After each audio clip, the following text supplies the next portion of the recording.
गजाननं भूतगणाधिसेवितं कपित्थजम्बूफलचारभक्षणम् उमासुतं शोकविनाशकारकं नमामि विघ्नेश्वरपादपङ्कजं। गुरुर्ब्रह्मा गुरुर्विष्णु गुरुदेव महेश्वर गुरु साक्षात् परब्रह्म तस्मै श्री गुरुवे नमः। या कुन्देन्दु तुषारहारधवला या शुभ्रवस्त्रावृता या वीणावरदण्डमण्डितकरा या श्वेतपद्मासना या ब्रह्माच्युतशङ्कर पविर्दिभिर्देवैः सदा वन्दिता सा मां पातु सरस्वती भगवती निःशेषजाड्यापः। हरि हरि ओम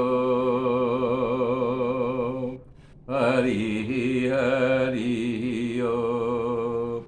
श्रीमन्नारायण नारायण हरि हरि श्रीमन्नारायण नारायण हरि हरि श्रीमन्नारायण नारायण हरि हरि श्रीमन्नारायण नारायण हरि हरि श्रीमन्नारायण नारायण हरि हरि श्रीमन्नारायण नारायण हरि हरि। ओम नमो भगवते वासुदेवाय। ओम परमात्मने नमः। मेरे मित्रों, कल मैंने बताया था कि सती दौड़ लगा देती हैं तो यहाँ माता जी भगवान पर इतनी क्रुद्ध हो जाती हैं, उनको तिरछी नज़र से देखती हैं कि जैसे भी शंकर भगवान को जला के भस्म कर देंगी, भला बोलती कुछ नहीं है। तो कई बार अंदर बाहर करके भाग खड़ी होती है।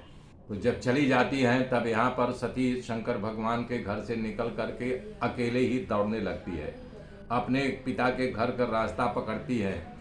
तो भगवान शंकर विचार कर रहे हैं कि क्या विधिता है प्रभु की, क्या माया है। अब देखो, परंतु सती का स्त्री स्वभाव है, ये दक्ष की दया की पात्र नहीं बनेगी और मेरी अर्धांगना है, इसलिए अब मैं क्या करूं। भगवान शंकर के पास जितने गढ़ थे सबको दौड़ाया कि देखो भाई, तुम लोग समझाओ, समझती है तो ठीक है, नहीं तो उसको जाने दो। तब यहाँ पर बता रहे हैं कि शंकर भगवान कि उसको बंशी बजाने का शौक था सती को, जब अकेले होती थी तो बंशी बजाती थी, वो बंशी दे दिया। दुंदुभी भी बजाने को उनको शौक था, वो दे दिया। डमरू बजाने का शौक था, दे दिया। शंख भी फूंका करती थी, शंख दे दिया। दर्पण दे दिया, वहाँ पर एक दर्पण लगाए थे कि बार बार अपना रूप श्रृंगार करके देखती थी, और श्रृंगार का जो सामान रखा था वो भी दे दिया। एक मैना पाल रखा था सती ने, वो भी दे दिया। साथ में कमल का एक फूल दे दिया कि शुभेच्छा है, तुम जा रही जाओ, क्योंकि शंकर भगवान जानते थे कि अब लौट के आएगी नहीं है, उनको पता था। संत कह रहे हैं भगवान शंकर सती की जितनी सामग्री थी सब भेज दिए। भेजने का एक कारण था कि अब सती की जिंदगी नहीं है, अब वापिस इस कैलाश पर्वत पर नहीं आएगी, ये सब सामान पड़ा रहेगा तो देख करके हमारे जी में विक्षेप पैदा होगा, मैं भजन ध्यान नहीं कर पाऊंगा।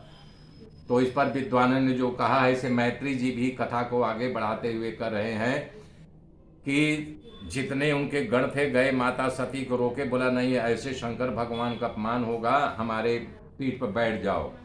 तब यानी कि नंदी के पीठ पर बैठ करके वहाँ पर जितने गण थे, शंकर भगवान की जय, शंकर भगवान की जय, शंकर भगवान की जय करते हुए उनके जो है दक्ष के यज्ञ मंडप में ले गए। यज्ञ मंडप में बैठ करके दक्ष स्वाहा स्वाहा कर रहे थे, यज्ञ हो रहा था। तो देख करके पिताजी को प्रणाम किया, और यानी कि दक्ष देख रहे हैं कि अकेले आया है, को भूतड़ा भी आया है, भूतों का साथ वाला। तिरछी नजर से देखे तो अकेली सती ही थी, तो उन्होंने कोई आशीर्वाद नहीं दिया, मुंह घुमा करके फिर स्वाहा स्वाहा आहुति डालने लगे।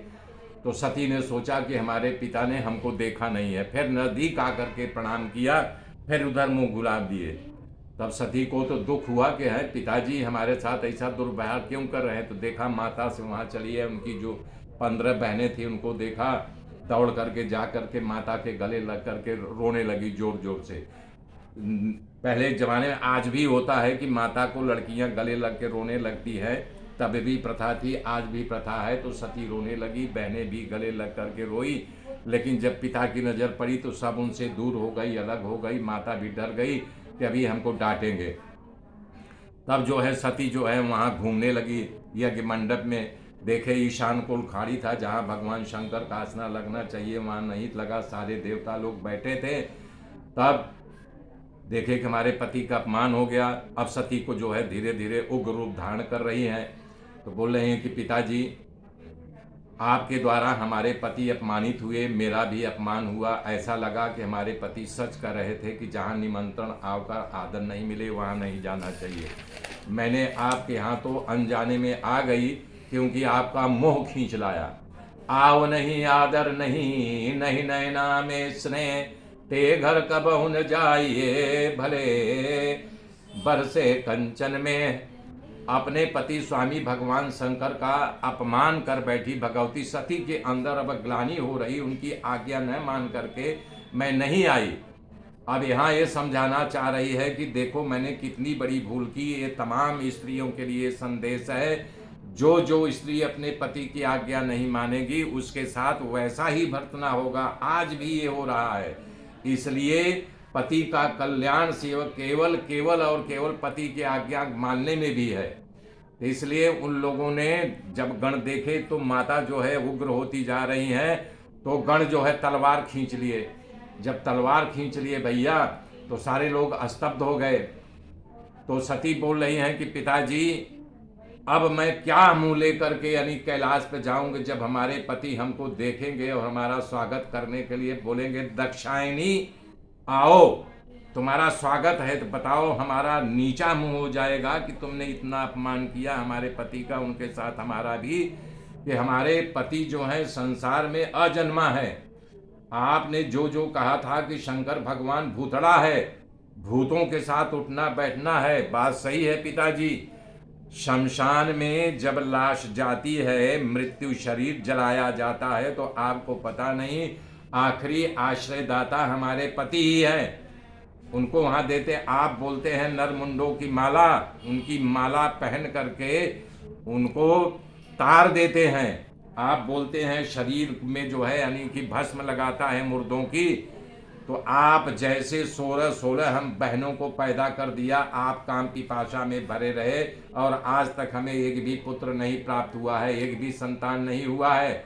आप लोभी हो हर ढंग से, आप काम पिपासना से ग्रसित हो। अब जो है ये शरीर को मैं रखना नहीं चाहती हूँ पिताजी।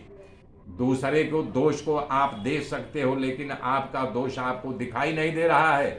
हे पिताजी, आपके अंदर ऐसी दुष्टता कहाँ से आई?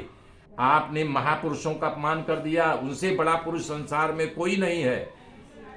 तो इस प्रकार से बोलते बोलते जो है आप बोल रहे थे अशिव, वो अशिव नहीं है, पूरे संसार का कल्याण करने वाले हैं। वो अजन्मा है, वही जब यानी ब्रह्मा का रूप धारण किए हैं, वही विष्णु का रूप धारण किए हैं, वही रुद्र बन करके संसार का जो है संहार करते हैं।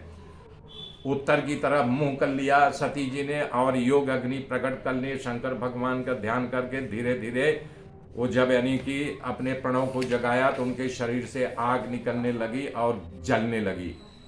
जब जला दिया भैया तो उनके जो गण थे तो वहाँ पर अपने तलवार निकाल करके मार काट करने लगे। तो भृगु महाराज थे, उन्होंने अपने तल के बल से वहाँ पर पैदा किया कि इनका जो है मार पीट करो इनके साथ। तब वो जो है प्रकट हो गए शरीर धारण करके ऋक्षु प्रकार के ऋतविज। तो दक्ष भगवान जो वहाँ पैदा हुए थे शंकर भगवान के गण ने, तो वो भाग खड़े हुए, उनके जितने गण थे। तब फिर यज्ञ होना शुरू हुआ। अब यहाँ पर हिमालय के शिखर पर जो है नहीं कि नारद मुनि पहुँच जाते हैं और वहाँ पर उन्होंने सनातन ऋषियों को बैठा करके कुछ प्रसंग कथा कर रहे थे। नारद जी जब वहाँ पहुँच जाते हैं तो शंकर भगवान का मुंह देखते हैं बार बार और रो रहे हैं। शंकर भगवान को लगा कि ये हमारे भक्त हैं, भगवान के भक्त हैं, इसलिए भगवान की कथा सुन रहे हैं, इसलिए रोना आ रहा है। लेकिन कुछ ज़्यादा रो रहे थे नारद। तब शंकर भगवान ने कहा कि भाई आप इतना ज़्यादा रो क्यों रहे हो? तब उन्होंने बताया कि पता है भगवान, दक्ष कुमारी जो है सती, आज उनके यज्ञ में जल करके भस्म हो गई। ते समाचार सुन करके शंकर भगवान तो थोड़ी देर के लिए शांत हो गए, और एक थोड़ी देर जब उनकी शांति भंग हुई, बोले नारद जी, मैं ये जानना चाहता हूँ कि सती तो हमारी पत्नी थी और ये मर गई, मुझे पता था कि उसको मरना है। तब नारद जी बोला, प्रभु अगर आपको पता था कि उनको मरना है तो आपने रोका नहीं। बोले नारद, मैंने उनको बहुत रोका था, लेकिन नहीं जब रुकी तो मैं क्या करूं। तो बता रहे हैं भृगुराज यज्ञ में आहुति दिए थे, तो ऋजु नामक जो वहाँ पर यज्ञ की रक्षा के लिए देवताओं की टोली प्रकट हुई थी, आपके गणों को मार करके भगा दिया है। बोले हमारे गणों को मार के भगा दिया है। इतना सुनते ही शंकर भगवान की जटा खुल गई, उनका तीसरा नेत्र खुल गया और उनके अंदर से भयानक रुद्र रूप जो है तैयार हो गया, जो कि हजारों मुंडों वाला, हजारों हाथ वाला, उसकी 3 आंख धधकती हुई प्रकट हो गए। बोले हमको आज्ञा करो। मेरे मित्रों, आगे की गाथा कल सुनाऊंगा, तब तक के लिए जय श्री राम, जय श्री राम, जय श्री राम।